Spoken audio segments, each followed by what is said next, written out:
All right, episode 15 of Ball. Lionel Messi leaves Barcelona. That's the fucking headline, I guess. Every once in a while, there's something that happens and you kind of like reassess how you see things sometimes. Like, you're like, I'm personally not one of those people who cares about like, fairness and all that crap. It's like, there's no fairness in sport. There's not any of that. The big team beats the little team over and over and over again. And I don't feel bad for it. And I don't feel bad when players ask out. And I don't feel bad when players leave. But there are just some things where the first reaction is like, that's not right. It's not like the way he leaves. That's not right. That's a fucking that's disgraceful. It's disgraceful that one of the fucking biggest clubs in the world lets the greatest of all time, right? Like, it's not even fucking deniable in my mind. The greatest of all time. And he leaves out like that in fucking tears. And not out of his own accord. Like, last year when he wanted to leave, I was cool. I was like, all right, he wants to leave. That's his decision. He's given them more than they've ever deserved, right? He's given that club way more than that club has ever deserved. And that fan base has ever deserved. So when he said he wanted to leave, I was like, cool, that's his decision. That's up to him. I'm fine with that. And I thought at the time that they should have acquiesced and respected the greatness of that fucking man, right? And just been like, fair enough. You want to leave? So you've given us so much. You've elevated us to the point where people actually put us and Real Madrid in the same breath when they were never at a level playing field.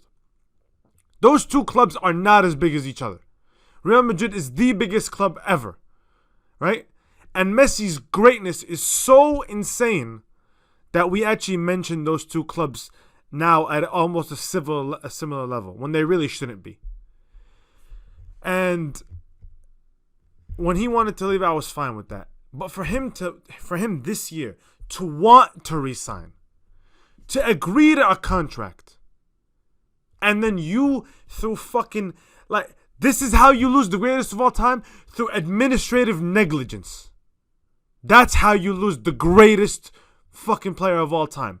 The greatest to ever play the sport. That's how you lose him. Through administrative negligence. It's disgusting. It's disgusting. Like I said, it does not feel right. It's not right. It's not how it's supposed to go. And I get it. Everybody's going to tell me like, oh, well, I mean, how often do you actually get the fairy tale send-off? Very little, very little. I get it. Almost nobody ever gets the fairy tale send-off. We just saw Ramos. He's not getting the fairy tale send-off. But for him to want to come back, man, Jesus, like, it's just, it's insane. It's insane. And then you got to assign blame to somebody, right? Because, I mean, this is fucking ridiculous, the situation that they've put in, the financial situation that club has put itself in. And, I mean, everybody is going to point fingers at Bartomeu, who is, to be fair, the rightful first person you should point fingers at. Because what the fuck was that dude doing? Like, when I started researching for this video, I'm like, all right, let me just do a basic, like, borderline, just like, good signings, bad signings, Bartomeu in his time. Good signings. 1, 2, 3, 4, 5, 6, 7. 7 on the good part. The bad. Sorry, technical difficulty. The bad is the entire fucking page. Has the entire page full. I mean, and these are just the 10 million signings. I didn't even fucking include Douglas or fucking some random Brazilian people that he just fucking unearthed from under the ground. Nobody even fucking knows who these people are. They never play for Barcelona. They just get released 3 years later for no fucking... nobody even knows who these people are. This is the kind of mismanagement we're talking about. We're talking about 34 million for Arda Turan. We're talking about 135 million for Coutinho. We're talking about 41 million for Malcolm, just to spite Roma, right? Do you understand how fucking petty that is? You're getting into fights with Roma and spending 41 million euros to spite them? 120 million for Griezmann, who at the time I said Griezmann went to the only club in world football, because in my opinion he was at the very least a top 5 player in the world, right? You signed he went to the only club in the world that he couldn't improve. The only club in the world that he couldn't improve. Because there's only one guy on this earth that plays his position better than him. And it's Messi. And he went to that team. And you paid 120 million for him. You paid 80 million for Frenkie, who for the life of me I have yet to see do anything meaningful, honest to God. I keep waiting. Can this guy please every fuck, and I watch Barcelona. Nobody can come tell me, oh, I don't, you don't watch La Liga. Yes, I do. Okay, I watch Atleti a lot, and therefore I end up watching Barcelona just enough, right? Like, come on, man. 80 million. I wouldn't pay 80 million for that dude now, let alone fucking 5 years ago, or however long it was, 4 or 5, whatever, 3. Come on, man. Like, who the fuck are these people? 35 million for Semedo.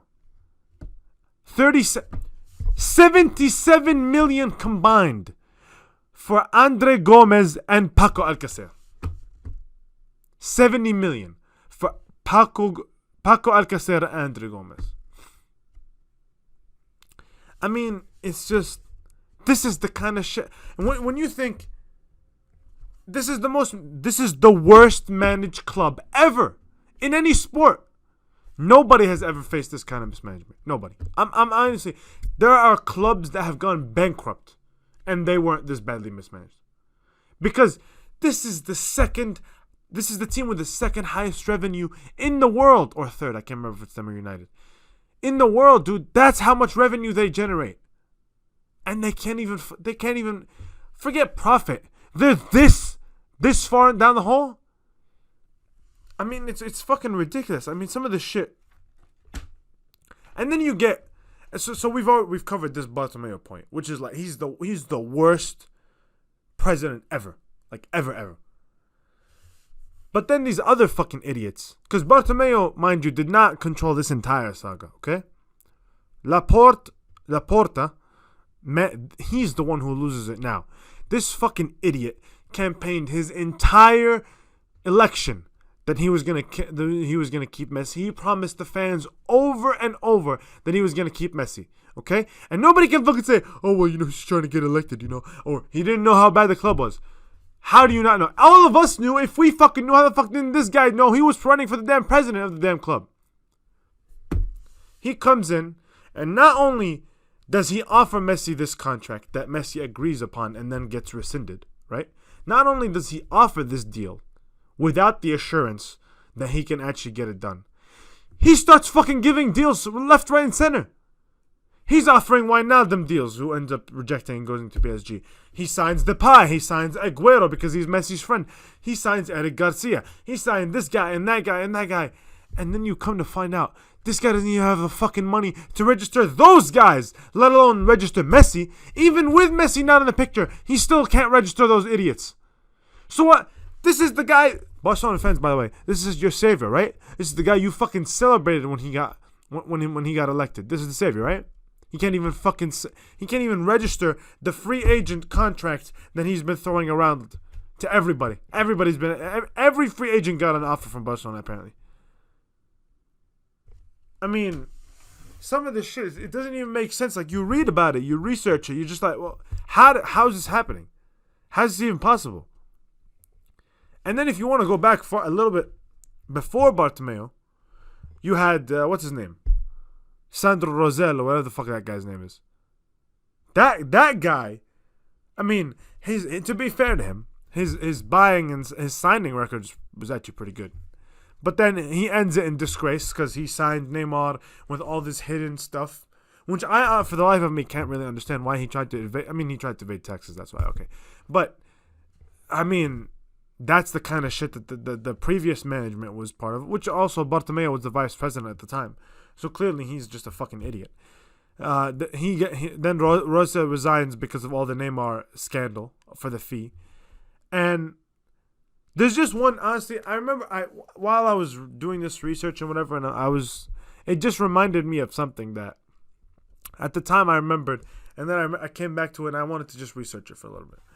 Now I remembered the story of Thiago Alcantara, now Liverpool player, who was at Barcelona at the time and had a 90 million euro release clause. 90 million in 2013, this is. So think about how much that was back then. 90 million euro release clause, right? with a condition that he had to play 60% of Barcelona's games that season, right? And play 30 minutes or more in those 60%. Or else his release clause would go down from 90 million to 18 million. Right? 90 to 18. And these idiots, these are just a couple examples of the games. A 4-0 win versus Levante, he played 13 minutes. They were up 3-0 at halftime. A 5-1 win against Bilbao, he played 16 minutes. All he has to do is play 30 minutes in these games. A 4-1 win against Atleti, he played 15 minutes. This is the worst one, okay? They won the league. They had, this was a Centurion team, okay? They had wrapped up the league week 35. Week 36, they play Rayo Vallecano.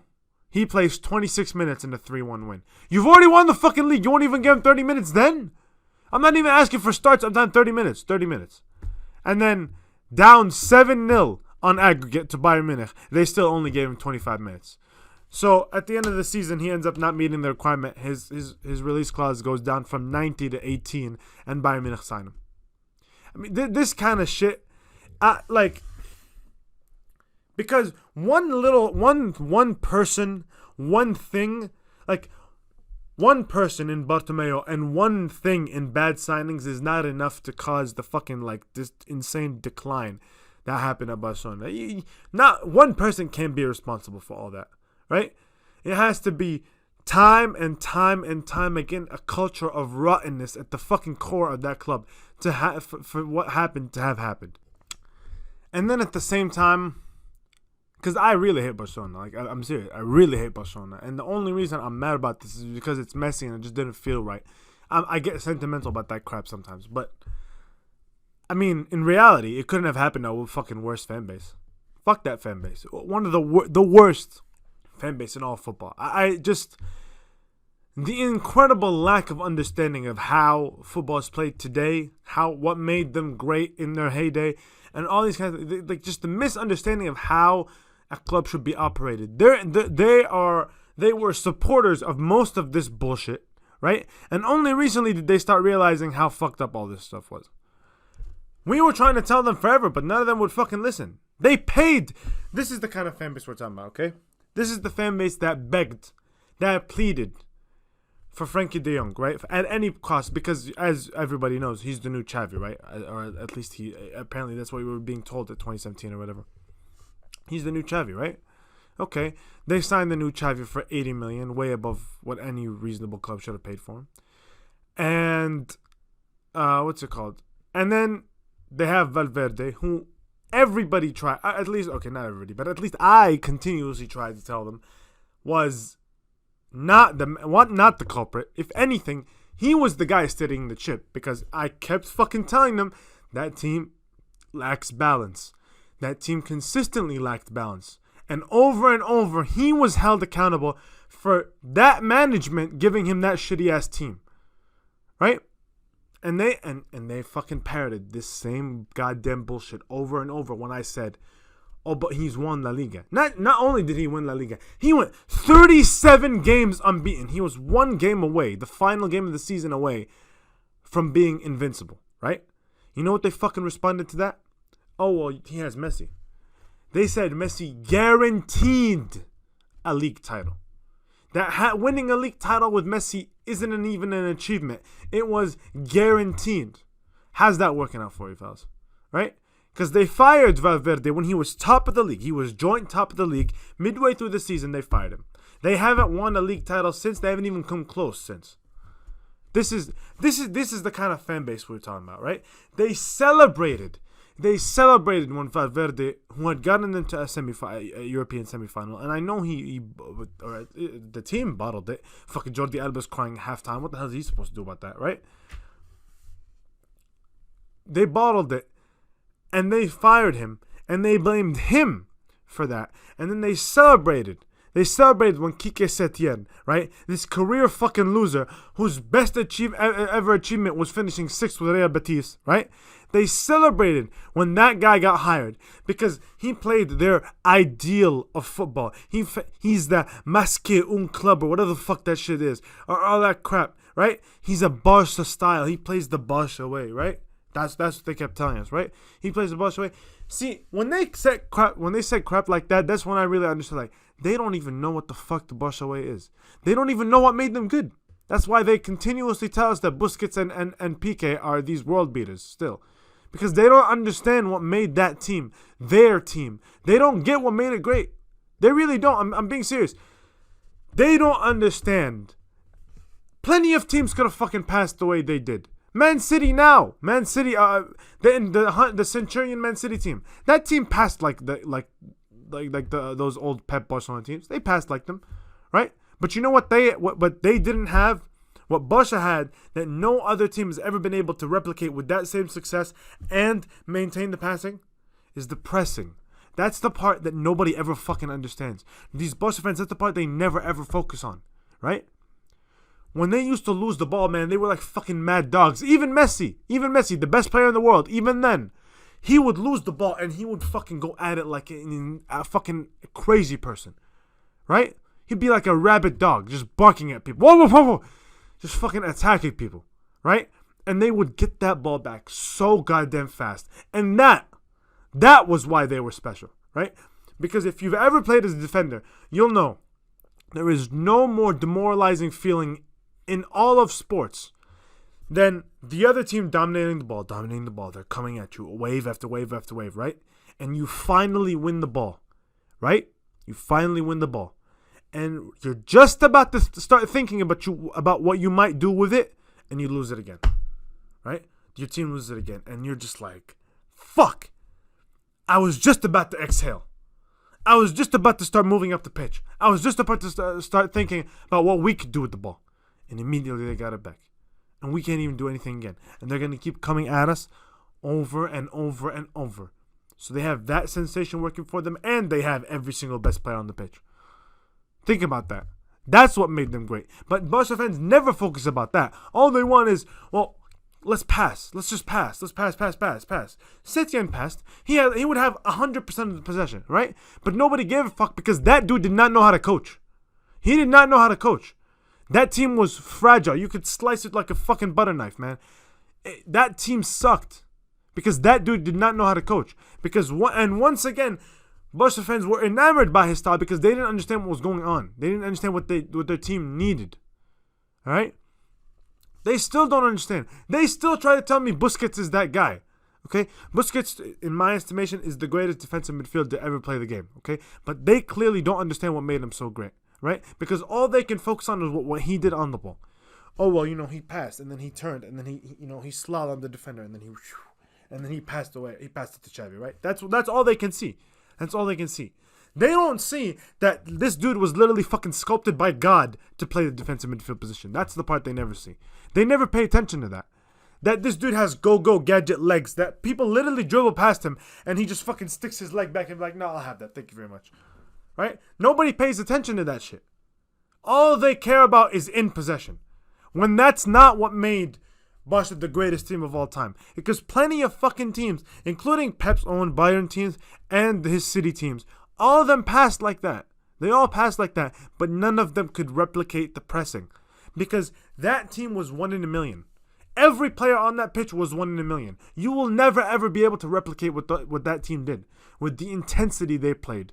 And the stamina they could maintain. And just the fucking demoralization of the opponent. You will never be able to replay that. It's never going to happen. So just fucking let it go. You'll never be able to play like that. And they keep hanging on with it. And football's just moved on. It's moved on. You guys lost. You're never going to be able to play like that again. And you keep trying to replicate it with lesser players, and that's how you end up here. And you keep trying to hire managers that say that they're going to play like that, and they can't. Because they don't have the players. And not just they don't have the players. They're not Pep Guardiola. They can't fucking implement it even if they did have the players. It's just never going to happen. It's the same thing with Piqué. Like, they don't understand how because they refuse to acknowledge the physical sides of the game. They never want to talk about that. They never want to talk about that Piqué and Busquets were not just really smart players, which they were. They were not just insanely technical players, which they were, but they were phenomenal athletes. Okay? Piqué had the hardest job. Piqué Revolution had the hardest job of any center back in football history. It's the hardest job to stand in that halfway line and be able to make the decision, to be confident that I'm going to go forward. I'm actually going to go attack and engage that attacker. And I'm going to get the ball. And if he doesn't, he was still athletic enough to get back in the frame and still do something. That's those guys' physical declines and Barcelona fans' inability to acknowledge how much that affects them, right? It just shows you they don't know what the hell, they don't know their own play style. They don't know how to play. And that team's not coming back. But Barcelona, they will not be competitors for many, many years. All these guys are talking about, oh, well, you know, we have Pedri and we have Ansu Fati and we have those are all cute. That's all cool, man. You're not beating anybody that fucking matters with those guys. You're not beating anybody. You're finishing fourth. You're finishing fourth. Okay? And it's not even going to be a close fourth. You're going to be so fucking far away from the title. You're going to be, you, Sevilla, Real Sociedad, Betis. That's the teams you're competing on from now on. Okay? And Laporta, he's already shown he's a fucking idiot. He's already shown he's a fucking idiot. The decline will only continue until you abandon those bullshit ideas that kind of football has ever come back and start living in the real world. Welcome to modern football. All right? Play progressively. It's time.